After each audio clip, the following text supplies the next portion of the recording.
Alright, quick tutorial on how to solder up a Fury F3 board that has the pads on them. Some people have reported lifting the pads. I've done about 100, probably 200 pads, and I've soldering them up and I've never lifted a pad once, so I'll just show you real quick how I do it to pretty much guarantee that you're not going to pull up a pad. Now there's 1,000 ways to do this. This is the best way that I've found, but I set the soldering iron to about 320 degrees. You can go a little bit higher if you want. The key to this is making sure you don't put the heat on there for too long. So the first thing you do is make sure that your tip is well soldered. So get some solder on there. Make sure it's cleaned off. And then what I do is I quickly put it onto the pad and apply the solder right away. And then I just slide it across. You don't need a lot of solder, that's all you need. Pre-tin the pad, and that's pretty much it.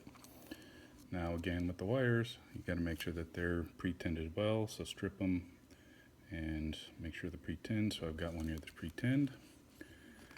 Very easily, what I do is I heat up the pad real quick again, put the wire on top of it, so put the wire into it, and put a little bit more heat on it. Don't need that much, as long as it's soldered, and then that's pretty much it.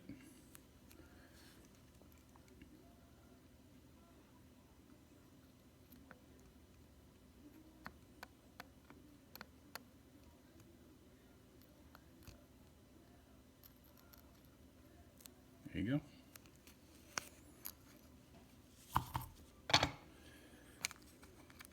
Now that's the ground pad, so it's going to take a little bit more heat than the other pads. The 5-volt pads, any of the motor pads are going to take a little bit less heat to get them to solder on quickly. So just show one of those real quick. And we'll just do the U-art over here.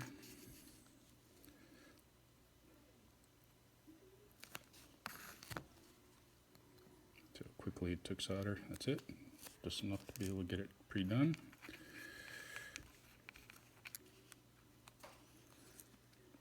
Okay, and I quickly tap it to get it warmed up again.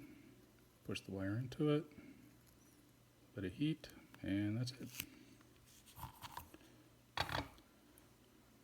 Now I have pulled on these things as hard as I can, and I cannot get it to pull up once it's in there and cool down. I'm pulling as hard as I can.